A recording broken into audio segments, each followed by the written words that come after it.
Florida's coastline stretches over 1,000 miles, and there are over 300 beaches in that stretch. So today we're going to be ranking the top Florida 8 beaches to move to. We're going to be covering things like where the beaches are located, what the beaches are like, things to do, home prices of course, and what kind of lifestyle you can expect to be living if you decide to move to one of these 8 beaches. So my name is Chris, myself and business partner Tim. We are located in New Smyrna Beach, Florida. If you're looking to buy, sell, or invest in real estate in Seminole, Volusia, or Orange County, reach out to us in the description below. We're happy to help any way we can. But let's get to the video. These aren't really ranked in any particular order except for the first one. The first one we're going to get into is Siesta Key, and the reason for that is because Siesta Key has been ranked the US's #1 beach and the 4th top ranked beach in the world according to TripAdvisor. So I think it is earned its rank at #1 in our top 8 beaches to move to in Florida. Okay, so exactly where is Siesta Key? Siesta Key is located about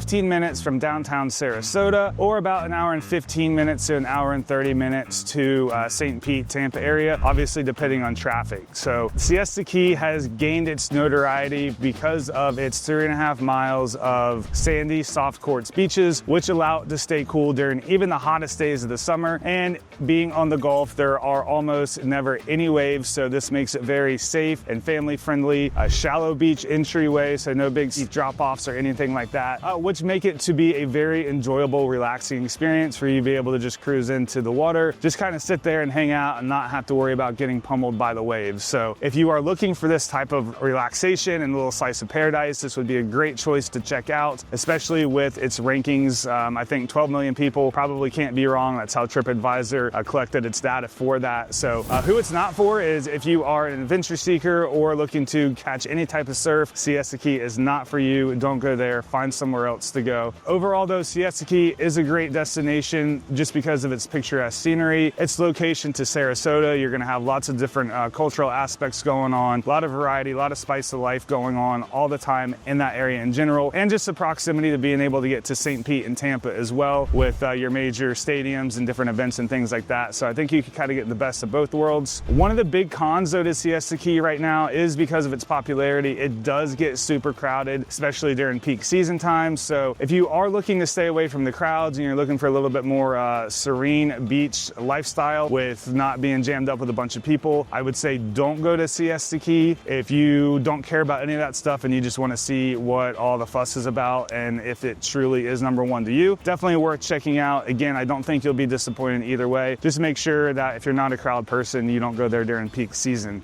Some of the things though that you do see a lot of outdoor activities, a lot of people always out there walking, running, bicycling, a lot of volleyball players, and you can't forget the Sunday night drum circle either. So again, a lot of culture going on, very vibrant, a great spot to be. You are gonna have to pay to play if you're planning on moving there. Median home prices are around the $1 million mark, and sky's the limit. We've seen them in excess of 20 million. So there is something, I guess, there for everybody depending on how deep your pockets are. And don't forget, you can, if you're trying to still be in that Siesta Key area, you can move on the outskirts and definitely find things cheaper. But if you're really trying to be in the mix of it all, median price point is going to be around that $1 million, and you're probably not going to get a lot of bang for your buck. It's not going to be a lot of square footage, but I'm just here to tell you the facts and you can determine what's going to be best for you. But Siesta Key coming in at #1. Coming in at #2 is going to be New Smyrna Beach, Florida. Yes, the votes are rigged on this one. They have to be. It's our hometown and we'd be remiss if we didn't mention it. Although I will say we have been noted in Southern Living magazine as one of Florida's best beaches, and we've also been ranked as one of Florida's top surf destinations as well. So it's not just me saying it, you can believe other people as well. Our location, we're located on the east coast of Florida. We're an hour east of Orlando and about 20 minutes south of Daytona Beach. So we've got about a 17-mile coastline. Good portion of that is drivable. You can take your vehicle, load up all your stuff, all the kids' stuff, not have to worry about parking and walking a mile and lugging all your stuff. It's one of my favorite parts about New Smyrna Beach, and we do have a lot of great organizations that do help to keep the beach clean as well. So everybody's kind of doing their part. New Smyrna is very community driven. A lot of culture, a lot of arts going on. If you're a foodie, you're absolutely going to love it here. There are no chains on the island with the exception of one Starbucks. Somehow they made it on here. Outside of that though, New Smyrna Beach is filled with local mom and pops. Great eateries across the board. We have 2 downtown sections. We've got Flagler, which is going to be right on the beach. This is going to be more of your nightlife, live music, bands, bars, bars, that sort of thing. And then you've got the historic downtown Canal Street, which is going to be about a 5-minute drive from the beach side over. And you're going to find that it'll be a little bit more quieter. It's still a good arts district over there as well. Lots of shopping and dining too. So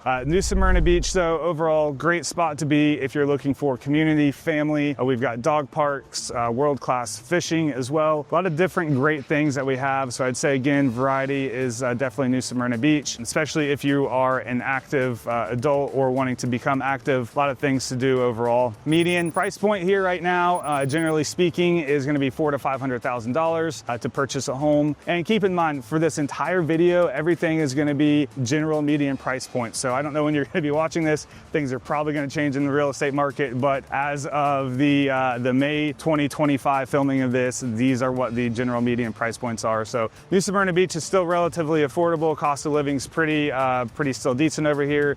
Not super crazy like if you're in the Miami area or the Tampa areas. So something to consider when making the move. Okay, so we're moving up to number 3, and speaking of moving up, we're going up near the Georgia border. This is going to be Fernandina Beach, where you will find 13 miles of uncrowded, golden hued rolling dunes. Absolutely beautiful area. If you haven't been, you must check it out. Fun fact, Fernandina Beach is the birthplace of the modern shrimping industry, and boats do go out almost daily. So if you are a Forrest Gump fan, I guess this would probably be a good place for you to check out.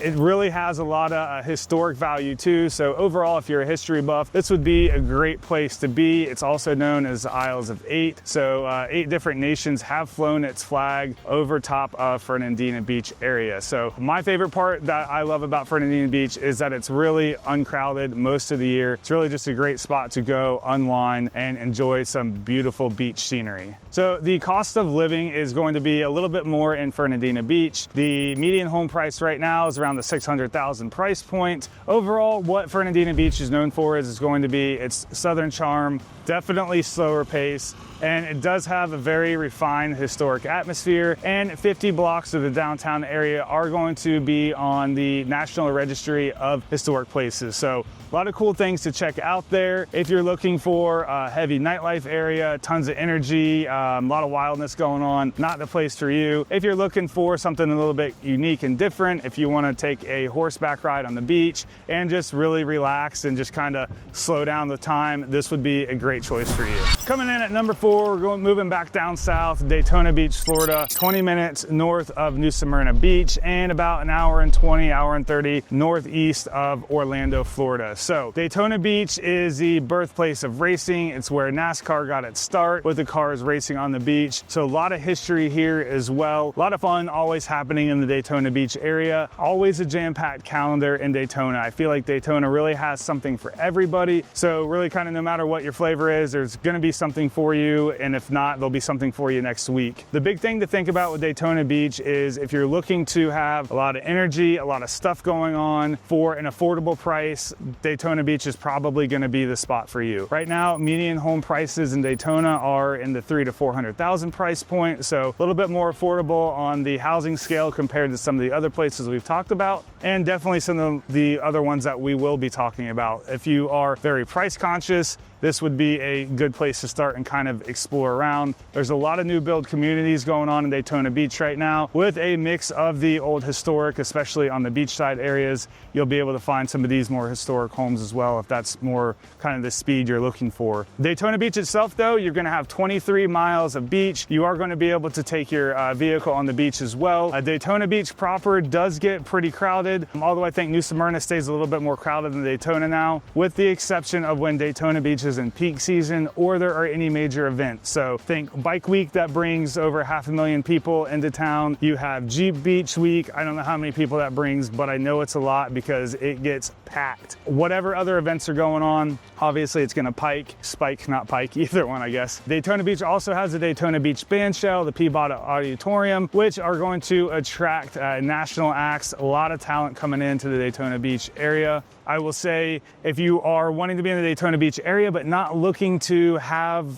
all the hustle and bustle of all the stuff going on, you might want to explore a little bit further south into the Ponce Inlet area. It's going to be much more quieter. You are still going to have some shopping and dining. Definitely not very as much as Daytona was, very scaled back in that aspect, but you will be able to have access to the beaches still and have a lot more peace and quiet. Same thing if you wanted to scoot up the road a little bit north, you'll find yourself in Ormond Beach.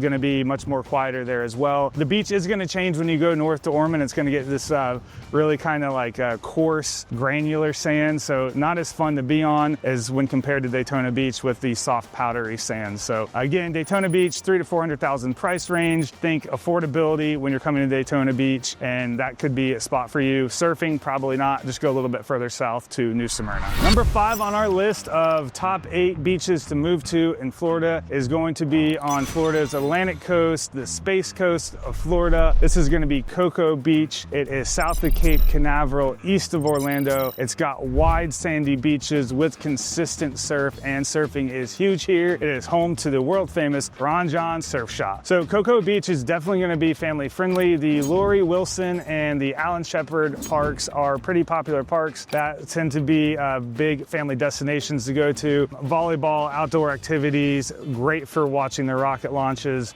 Overall, Cocoa Beach is really kind of known for its surf, its laid back lifestyle, and of course, having front row seats to rocket launches and watching things get shot into space. So the overall affordability for Cocoa Beach, you're pretty decent. You're going to be median price point in the $450,000 to $500,000 price range. Obviously, if you're going to be direct river or oceanfront, that's going to go way up. But generally speaking, in that $450,000 to $500,000 price point can get you a pretty decent bang for your buck down in Cocoa. I'd say one of the cons to Cocoa is it's definitely not going to be as upscale of a beach town as some of the other ones that are ranking on this list. So if you're going there for really like a fine, I guess, a luxury experience, it's probably not going to be the beach for you. If you're just looking for a little bit more affordability, just have some family fun, maybe catch a wave or two and get some good food and definitely catch a rocket launch, this would be a great spot for you. And you are in relation to New Smyrna Beach, you're going to be about 50-minute drive, maybe 60-minute, south of New Smyrna Beach. So overall, really cool spot. We grew up to going to Cocoa Beach as well,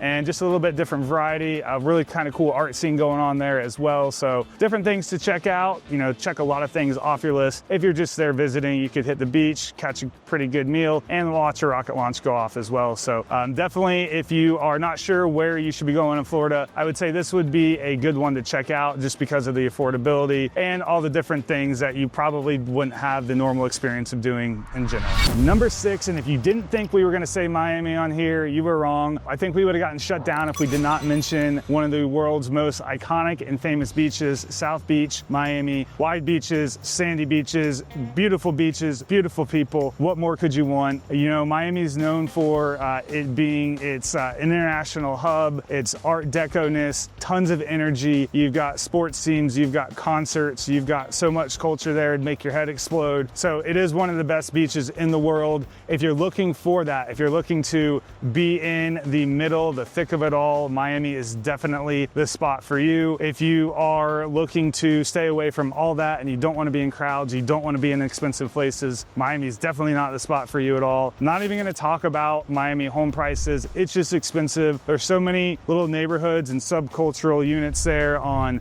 prices of condos and homes and waterfront and one area to the next. Just think Miami, just think expensive. For right now, we will see how that goes as the future of real estate continues to unfold. I can't ever see Miami prices going down, but if you haven't been to Miami, it's an absolute must-do. It's tons of fun, and there is always something going on. The food there is out of control. The art scene, same thing, just incredible. And I think that's just because you have such a melting pot of the world coming to Miami. Who doesn't want to be at the beach? And it's just a great spot to be. So con, if you're looking to not be in a crowded spot, if you're looking to be able to throw a beach towel out and relax, Miami's not the spot for you. If you are looking to just rock and roll and be a part of the scene, Miami's it. So number 6, Miami, great spot to be, definitely worth checking out. Me personally, I like going to Miami every now and again, maybe like once every couple years. Miami's not the scene for me, too much going on, but still a lot of love for Miami. Number 7, and probably my second favorite beach in Florida next to New Smyrna Beach, is going to be taking you guys back over to the West Coast on the Gulf side near Bradenton. You're gonna find yourself in Anamaria Island. And if you were just looking for still, calm, beautiful, clear water on 7 miles of sandy beaches with amazing sunsets, then you have landed yourself in Anamaria Island. And honestly, I would say if you are looking for the Siesta Key vibe of just that sandy beaches, calm water, just easy walk in without the crowds, I would say Anamaria would be it for you. Even though Anamaria does still get really busy, I don't think it's in comparison to Siesta Key and how busy Siesta Key gets, especially Anamaria on peak season and peak times as well. Keep it in mind. I say overall, I think it's a little bit slower than Siesta Key, but this is just an awesome spot to be. You're gonna really be able to experience old Florida. It is on an island, so you are gonna have to cross over. It's one of those kind of one way in, one way out type deals, so just be aware of that. The pros to it are, it's absolutely beautiful. It's small. You've got a little trolley that'll take you around, do your little historic downtown tour for free, and a lot of little unique spots that you can find yourself, a lot of great restaurants that you can eat out on the water, and overall a laid back atmosphere. So a con, if you are looking for crazy nightlife, tons of activities and things to do in like the entertainment sector, Anamaria is probably not going to be for you. If you're just looking there to go there, relax, eat at a couple nice places, chill out on the beach, and not have a crazy amount of people, Anamaria is probably going to be for you. And just really big disclaimer here, Anamaria does get busy. I'm just comparing it to places like Miami and Siesta Key that get explosively busy. So just kind of keep that in mind. Make sure you do your research. If you are looking for Airbnbs or a good local connection in that area, make sure that you check out Anamaria Life, local company there we've got a personal connection with, and they will make sure they take care of you and help you around the island and get you an amazing place to stay. Overall though, make sure you do check it out if you're really trying to avoid the crowds on when those peak times are for you, because I don't want to mislead you and say it's not busy, because it does get busy. It's just finding the times when it does.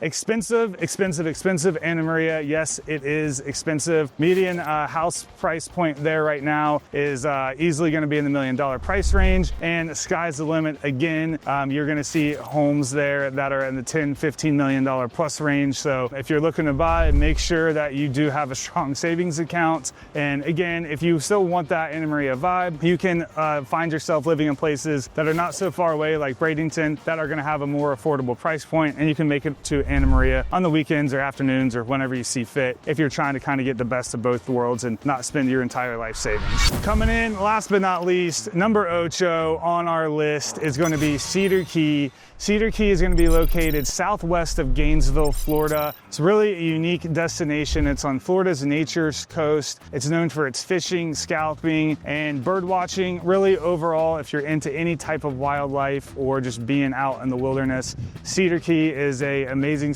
place to go and check out. If you're a pilot and you're flying around in Florida, you probably or have always wanted to land at the Cedar Key Airport. It's a cool little airport you fly into, pretty kind of narrow-ish coming in between the trees, but it is a paved runway and pretty cool spot to check out. So oddly enough, Cedar Key does not have that many beaches, and the ones that they do have are relatively remote to get to, but it still does make our list because just of its overall uniqueness. So Cedar Key's median house price point, definitely going to be on the most affordable side that we've kind of talked about, aside from Daytona. You're going to be in the $300,000 to $400,000 median price point, and overall cost of living in Cedar Key in general is just less expensive, I would say, overall on average. If you are looking to have really serene beaches and easy access, Cedar Key is not for you. If you're looking to have a extensive amount of options for dining and nightlife, Cedar Key is not for you. If you are looking to turn back the hands of time a little bit, relax, only experience a few traffic lights in town,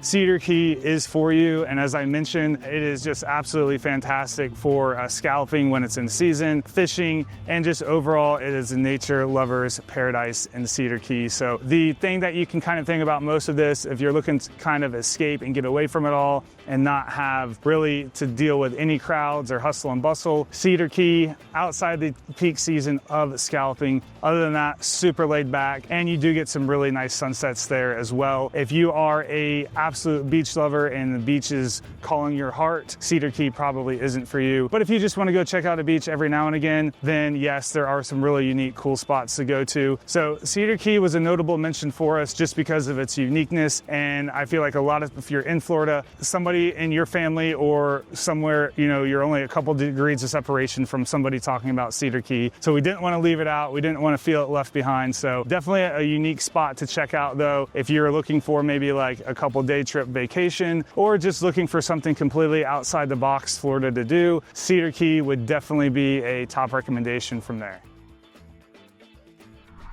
Finding the perfect Florida beach town to move to, it really comes down to just a few things. And these are gonna be what are most important to you in looking for the perfect spot. Is it gonna be energy? Is it gonna be peace? Is it gonna be affordability or just pure beauty? So, you know, let me know in the comments below what matters most to you. And if you're looking to make a move or you just wanna explore some different options, please reach out, call or text the number on the screen right now. We help people move to Florida every day, or if you're already living in Florida and just looking to move across town, we have tons of clients that are local here that we get to help out and find the next perfect spot for them. We'd love to help you in any way that we can. Reach out to us and we look forward to seeing you in next week's video. And by the way, if you did enjoy this video, please click the link above there where we ranked the best and worst neighborhoods to live in New Smyrna Beach. You may find that one helpful as well, and look forward to seeing you next week.